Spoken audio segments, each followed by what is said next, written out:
10 से 12 साल से लगातार मैं पार्टी के लिए कार्य कर रहा हूँ। धारा 370 समाप्त होगी, राम मंदिर का निर्माण होगा, 3 तलाक समाप्त हो गया। तो माननीय प्रधानमंत्री जी ने जो कहा वो करके दिखाया। चाणक्य ने कहा था कि जब आपको इस तरीके के लोग जो आज का विपक्ष है, चाहे वो जो गठबंधन बना है, जो ठगबंधन जनता को करना चाहता है, तब इस तरीके के लोग सब इकट्ठे हों, तो ये मान लेना चाहिए कि वहाँ का राजा ईमानदार है। कानपुर की जनता में मोदी जी हैं और मोदी जी के मन में कानपुर है।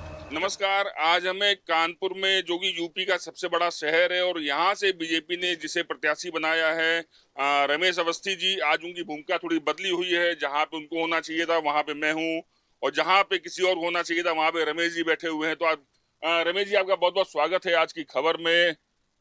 मैं सबसे पहले आपसे जानना चाहूंगी, बदली हुई भूमिका जो है, आप पत्रकार थे, 30 साल आपने पत्रकारिता की, उसके बाद एक राजनेता के रूप में आप आ रहे हैं। तो क्या आपका पहला अनुभव क्या है इस जनता की समस्याओं को लेकर? देखिए, आप जानते हैं कि जनता की समस्याओं को राजनीति से ज़्यादा एक पत्रकार अच्छी तरह से समझता है। और साथ में चूँकि मैं यहाँ कानपुर में पढ़ा हूँ, यहीं मैंने एलएलबी 1986 में किया है। राजनीति भी जब मैं छात्र राजनीति में था, तो राजनीति की शुरुआत भी मैंने यहीं से की है। तो दोनों अनुभव हैं। और दूसरा मैं कहता हूँ, मैं सिर्फ़ पत्रकार नहीं हूँ, पत्रकार तो मैं हूँ, लेकिन सिर्फ़ नहीं हूँ। सिर्फ़ कहने का मतलब ये है कि मैंने शुरुआत राजनीति से ही की थी। और मैं एक बड़े कॉलेज में, Farrukhabad degree college, Padmashri degree college में मैं छात्र संघ का अध्यक्ष रहा हूँ और वहीं से मेरा करियर राजनीति से चालू हुआ।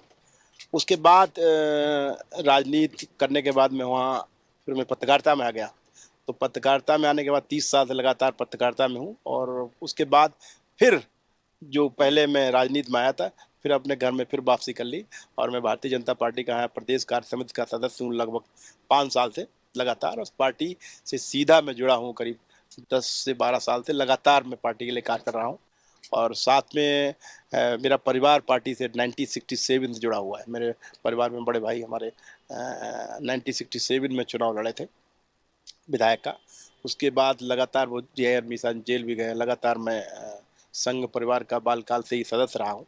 तो पार्टी की विचारधारा से जुड़ा रहा। और पार्टी की विचारधारा, पार्टी ने मुझे एक छोटे से कार्यकर्ता को यहाँ पर टिकट बनाया, तो मैं बड़ा अच्छा महसूस कर रहा हूँ। और साथ में पार्टी के राष्ट्रीय नेतृत्व और प्रदेश नेतृत्व को धन्यवाद देना चाहता हूँ कि उन्होंने मुझे।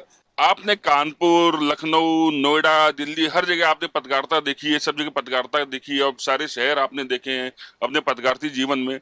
नहीं, कानपुर लगता नहीं विकास में बहुत ज्यादा पिछड़ा हुआ है अभी तक, इतने साल बाद भी आपको ऐसा महसूस नहीं होता? नहीं, बिल्कुल ठीक बात है। कानपुर में जो पिछली सरकारें रही हैं, पिछला जो नेतृत्व रहा है 2014 से पहले, तो उन्होंने कानपुर के ऊपर कोई ध्यान नहीं दिया। कानपुर उत्तर भारत की एक मैनचेस्टर कहा जाता था अंग्रेजों के कार्यकाल में। कानपुर देश के 5 बड़े शहरों में उसकी शुमार थी कानपुर की। तो कानपुर का जो पुराना गौरव और वैभव था, वो हम लोगों को पुनः वापस लाना है। और उसी विज़न के साथ कानपुर में राजनीति करने आया हूँ। और निश्चित रूप से कानपुर काफ़ी पिछड़ा हो। कानपुर ने वो नहीं पाया जिसका वो हकदार था, जबकि छोटे-छोटे शहर विकसित शहरों की श्रेणी में आ गए। और लेकिन कानपुर ने वो विकास नहीं कर पाया। लेकिन अब पूरा भरोसा है, जब से डबल इंजन की सरकार बनी है, तब से कानपुर में विकास हुआ है।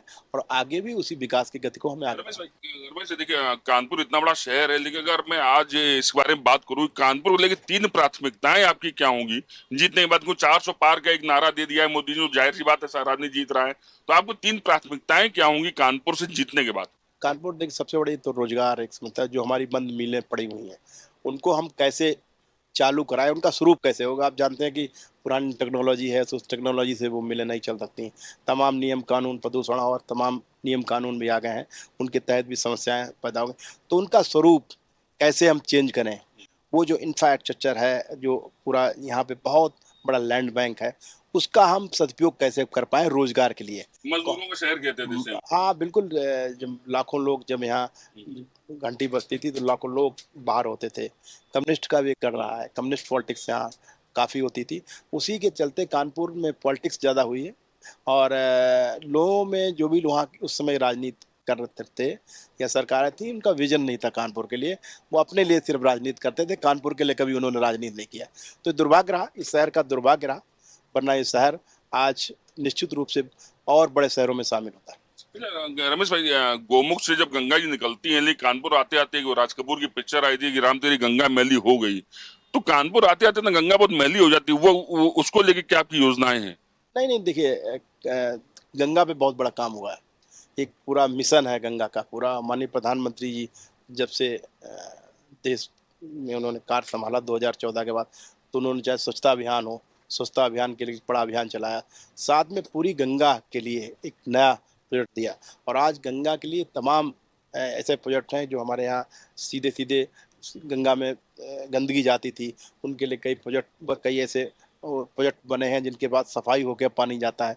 तो जो भी चीज़ें हैं गंगा के सफाई अभियान के लिए, गंगा को बिल्कुल अच्छा करने के लिए तमाम सरकार की बड़ी-बड़ी योजना चल रही है, उस पे काम हुआ है बहुत बड़ा।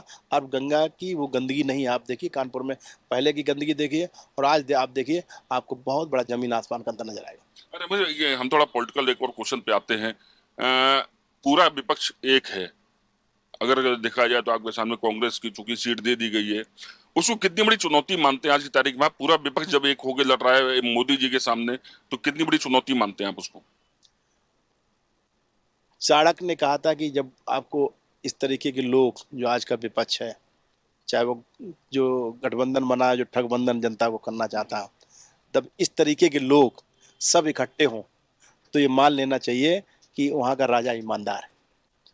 तो ये जितने भ्रष्टाचारी हैं, ये सब एक तरफ इकट्ठे हो गए पूरा, और माननीय नरेंद्र मोदी की तरफ। तो जनता ने समझ लिया है, जनता ने मान लिया है कि माननीय प्रधानमंत्री जी ईमानदार हैं, देश के लिए काम कर रहे हैं, सनातन के लिए काम कर रहे हैं, आम जनमानस के लिए काम कर रहे हैं। तो जनता का मन, जनता का विश्वास माननीय प्रधान, जितना ये इकट्ठे हो रहे हैं भ्रष्टाचार, उतना जनता के मन में माननीय प्रधानमंत्री के प्रति और विश्वास बढ़ा है।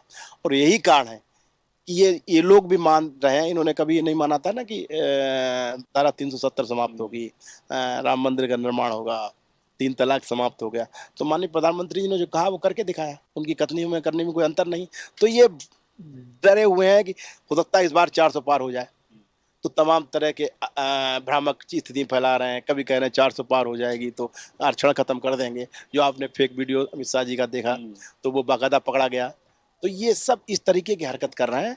और माननीय प्रधानमंत्री ने अगर 400 पार की बात की है, तो आप समझ लें इस बार 400 पार होगा, कि उनके काम के बदौलत और जनता में उनके प्रति जो विश्वास है उसके कारण। तीसरे चरण में आते आते ना, हर चरण में देखिए मुद्दे बदलते गए।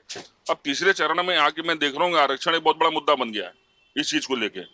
ये गलतफहमियां जो फैल गई, उसको किस तरह से दूर कर पाएंगे आप लोग, जो मन में फैल गया? क्योंकि कानपुर एक ऐसा शहर है जहाँ पे कि ये SC ST भी काफी बड़ी आबादी है, इन सब की बहुत बड़ी आबादी है यहाँ पे, आपके लिए काफी चुनौती हो सकती है। देख, कानपुर में जब से इन लोगों ने फेक वीडियो चलाया, उसके बाद आप समझ लो कि इलेक्ट्रॉनिक मीडिया में उसकी पुष्टि हो गई। और जब से ये पुष्टि हो गई, तो आम जनमानस के माध्यम में ये और इनके प्रति निगेटिविटी हो गई है कि उनका मानना है ये लोग किस तरीके की हरकत कर रहे हैं, हमको यूज कर रहे हैं।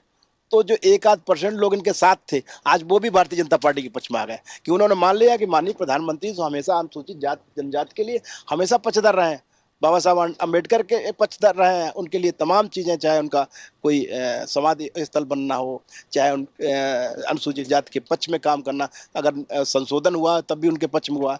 दूसरा, तो उनको अब तो और प्रधानमंत्री जी पे भरोसा हो गया, अब इन लोगों के प्रति और निगेटिविटी हो गई। तो इसका फायदा भारतीय जनता पार्टी को मिलना जा रहा है। पिछली कल अनुसूचित जनजाति का सम्मेलन था, तो उसमें तमाम लोग माननीय अमित शाह जिंदाबाद, माननीय मोदी जी जिंदाबाद के नारे लगा रहे थे, और विपक्ष के पूरी तरीके से नारे लगा रहे थे कि ये ठग है, ये इस तरीके से भ्रमित कर रहा है। तो अब तो एक माहौल ऐसा बन रहा है उस वर्ग में कि वो मान रहा है कि ये लोग इस तरीके के भ्रामक चीज़ें फैला के हमें गुमराह कर रहे हैं, और ऐसे लोगों के साथ मुझे नहीं जाना।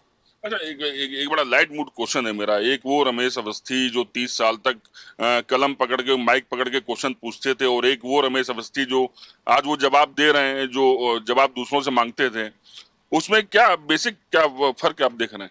अच्छा लगता है कि जब आपकी भूमिका चेंज होती है, तो आपको बहुत अच्छा लगता है, अच्छा महसूस करते हैं कि आज मैं खुद जवाब दे रहा हूँ। लेकिन आज भी मैं सवाल पूछता रहूँगा। फ़र्क सिर्फ इतना रहेगा कि अब मैं जनहित के सवाल लोकसभा में पूछूंगा, संसद में पूछूंगा। पहले मैं लोगों से पूछता था। तो अब मैं, अभी भी मेरा जो पत्रकारिता का जो अनुभव है, या पत्रकारिता जो मैंने सीखी है, तो जो जनहित के जितने मुद्दे हैं उनके सवाल मैं संसद में पूछूंगा कि भाई इस पे क्या होना चाहिए। तो वो भूमिका चेंज हुई है, लेकिन उसका स्वरूप थोड़ा चेंज हुआ, लेकिन भूमिका जारी जगह रहेगी। बदल जाएगी, जो चीजें वही जगह रहेंगी। बदल जाएगी, चीजें रहेंगी वो। परिवार का क्या सपोर्ट है? थोड़ा थोड़ा परिवार के बारे में बात करते हैं। कौन कौन है आपके परिवार में, क्या सपोर्ट है उसका? पूरा पूरा सपोर्ट है मेरे। दो बेटे हैं, बेटी है। बेटी डॉक्टर है। मेरा बेटा एक सुप्रीम कोर्ट में है, एडवोकेट है।